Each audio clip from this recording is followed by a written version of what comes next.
അതായത് നവീൻ തോമസും ദേവിയുടെയും കൈത്തണ്ട മുറിച്ചു, റേഡിയൽ ആർട്ടറി അത് മുറിച്ച് അതിൽ നിന്ന് ബ്ലഡ് ഇങ്ങനെ പോയിക്കൊണ്ടിരുന്നു. അത് പെട്ടെന്ന് ബ്ലഡ് മുഴുവൻ പോകും ശരീരത്തിൽ നിന്ന്, റേഡിയൽ ആർട്ടറി മുറിച്ചു കഴിഞ്ഞാൽ.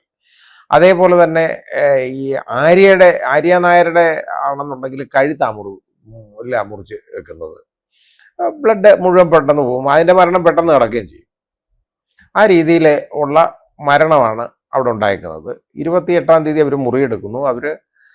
അത് കഴിഞ്ഞ് ഈസ്റ്ററിൻ്റെ അന്ന് വിളിച്ചിട്ട് ഒരു മുറി തുറന്നില്ല, ആ മുറി അടച്ചേക്കാണ്.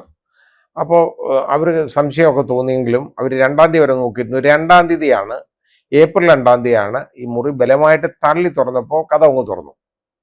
അപ്പോൾ അന്നേരമാണ് ഇവരുടെയൊക്കെ മരണം സ്വീകരിക്കുന്നത്. അപ്പോഴത്തേക്ക് 2 ദിവസമായി മരിച്ചിട്ട്. ഈ 31-ാം തീയതി ഈസ്റ്ററിൻ്റെ അന്നാണ് ഈ സംഭവം. ഈസ്റ്ററുമായിട്ട് ബന്ധപ്പെട്ടാണ് ഇത്. അതായത് പെസഹ വ്യാഴാഴ്ച തുടങ്ങിയ യാത്രയാണ് അവർ. ദുഃഖ വെള്ളിയാഴ്ച, പിന്നെ ശനിയാഴ്ച, അതുപോലെ ഈസ്റ്റർ.